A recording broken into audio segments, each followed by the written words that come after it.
ఎక్కించుకునే వాళ్ళు కాదంట ఆ ఆటోలో. సో అలాంటి అమ్మాయిలను ఎక్కించుకునేవాళ్ళు. సో అలాగే ఒక ఆటో వెళ్తూ ఉంటుంది, నేను ఏదో కంగారులో ఆటో ఆపుతాను. సో ఆ సీక్వెన్స్ ఏదైతే జరుగుతుందో అప్పుడు అడుగుతాను అనమాట, ఏంటన్నా అన్న అదే సార్ ఆటోలో వెళ్తున్నప్పుడు ఆ సీక్వెన్స్ అంటే సార్ మళ్ళీ ఏది చెప్తే ఏది లీక్ అయిపోద్ది అన్న భయంతో, ఇది వంక ఏది చెప్తే ఏదో లీక్ అయిపోద్ది కదన్న. సో ఏంటన్నా ఏ ఊరు? హైదరాబాదా? అంతకుముందు ఇక్కడే పుట్టాను సార్. ఇక్కడే పుట్టావా? ఏంటి మరి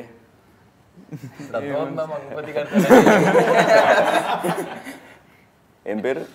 జయతీర్థ సార్. సినిమాలు ఇమ్రానా? ఏంటి మరి? ఏముంది సార్, ఇంటర్వ్యూకి వచ్చాను. భయం వేస్తుంది. అదే ఎందుకు భయం ఎందుకమ్మా? అంటే సో నువ్వు కూడా అమ్మాయి కోసమే జాయిన్ అయ్యావా? లేదండి, నువ్వు చదువుకోవడానికి వచ్చావు.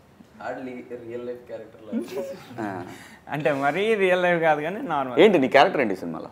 అంటే దీంట్లో ఒక ఊర్లో ఉండే అబ్బాయి తండ్రి ఏది చెప్తే వాడు వింటూ ఉంటాడు. అంటే బాగా చదువుకుంటాడు, టాపర్. అంటే అక్కడ 10th తర్వాత ఏం చేయాలో కూడా తెలియదు. అట్లాంటి టైంలో వాళ్ళ మ్యామ్ ఉంటుంది. వాళ్ళ మ్యామ్ ఐఐటీలో జాయిన్ అవ్వరా, ఐఐటీలో జాయిన్ అవుతే ఆల్ ఇండియా ర్యాంక్ వస్తుంది, నువ్వు చదువుకోవచ్చు, చాలా స్కోప్ ఉంటుంది అని చెప్పే దాంట్లో ఆ డైరెక్షన్లో నేను వెళ్తా అని చెప్పేసి. ఇప్పుడు ఏం అడగాలి తెలుసా? మేడం ఇన్ని తెలిసింది మీరు ఎందుకు మేడం ఆల్ ఇండియా ర్యాంకర్ అవ్వలేకపోయారని అడగాలి కదరా. అంటే మరి ఊర్లో చదువుకున్నాను కదా సార్, ఆ బ్రెయిన్ అడగాలరా. చెప్తారా, ఇదో బిజినెస్ అయిపోయిందిరా. సినిమానే బిజినెస్ అనుకున్నాం. సినిమాని మించిన బిజినెస్ ఎడ్యుకేషన్, వ్యాపారం. అది మాత్రం అంటే నా బాధ ఏం లేదు. మీరు ఆ వయసులో చేయాల్సింది అంటే ఇంటర్మీడియట్ వయసులో మీరు తెలుసుకోవాల్సిన ప్రపంచం చాలా పెద్దది, వాళ్ళు చెప్పాలనుకున్న ప్రపంచం చాలా చిన్నది. మనిషి బ్రెయిన్ ఎదిగే కొద్దీ మెచ్యూరిటీ వస్తుంది. ఆ ఇంటర్మీడియట్కి వచ్చిన తర్వాత ఆ పిల్లల బ్రెయిన్ని అక్కడే స్టక్ అయ్యేలా చేస్తున్నారు. అది చాలా ప్రమాదకరం. ఇప్పుడు క్లాస్లో నాకు ప్రతి క్లాస్లో 60-70 మంది ఉండేవాళ్ళు కదా. పోనీ వీళ్ళు ఏం చేస్తారంటే బాగా మేధావులు, వీళ్ళు బాగా చదువుకున్న బాగా పడతారనే వాళ్ళందరూ 30 మందిని కలిపి ఒక సెక్షన్లో వేసేవాళ్ళు.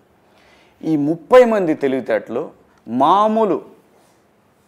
మామూలు కాలేజీలో, బయట గవర్నమెంట్ కాలేజీలు, ఎయిడెడ్ కాలేజీల్లో పిల్లలతోటి వాళ్ళ ఐక్యూ లెవెల్స్ అంత ఉండవు. ఎడ్యుకేషన్లో ఉన్న ఎడ్యుకేషన్ వరకు అంతవరకు ఏదైతే బుక్స్లో ఉంటుందో ఆ బుక్ నాలెడ్జ్ తప్ప స్ట్రీట్ స్మార్ట్ ఉండరు. ఇదైతే ఛాలెంజ్. నేను నిజంగా కూడా ఏ ఎడ్యుకేషన్ సంస్థతోనైనా ఛాలెంజ్ చేస్తున్నా. ఇది ప్రమాదకరం. భారతదేశం బాగా యంగ్స్టర్స్ ఉన్న దేశం. దీన్ని మ్యాక్సిమం వాళ్ళ ఉద్దేశం ఏంటంటే మేము ఒక గొప్పగా చదువుకునే వాళ్ళందరినీ తయారు చేస్తున్నామని. ఇక్కడ కావాల్సిన చదువు కాదు. చదువు కన్నా ముందు, ముఖ్యంగా తెలుసుకోవాల్సిన చదువు కన్నా ముందు సమాజం గురించి నేర్చుకోవాలి. ఆ పిల్లలు కరెక్ట్ ఏజ్లో వాళ్ళని ఆ రూముల్లో పెట్టేసి బంధించేసి సమాజం గురించి ఆలోచించే అవకాశం వాళ్ళు ఇవ్వట్ల, తల్లిదండ్రులు ఇవ్వట్ల.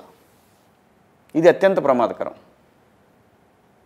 సో ఇందులో నుంచి వచ్చినటువంటి అలాంటి తల్లిదండ్రుల నుంచి వచ్చినటువంటి ఒక వ్యక్తి నువ్వు, అంతే కదా? కాదు నాన్న, సినిమాలో అదే సార్, అంతే కదా? సినిమాలో కూడా అలాంటిది కాదు, నేనే ఫోర్స్ చేసుకొని ఇలాంటి పెద్ద కాలేజ్లో చదువుకోవాలి. అది ఇన్ఫ్లుయెన్స్. ఎందుకంటే నీ ఫ్రెండ్స్ ఎవరు వెళ్ళి ఉంటారు. లేదు, మ్యామ్ చెప్పింది నీకు చిన్నప్పటి నుంచి నూరిపోసింది మ్యామ్, అంతేనా? అంతే కదా? మరి హాస్టల్లో ఏం చేసావు? హాస్టల్లో వీళ్ళంటి ఫ్రెండ్స్ గాలి నా కొడుకులు తగిలారు. మొత్తం పోయిందా?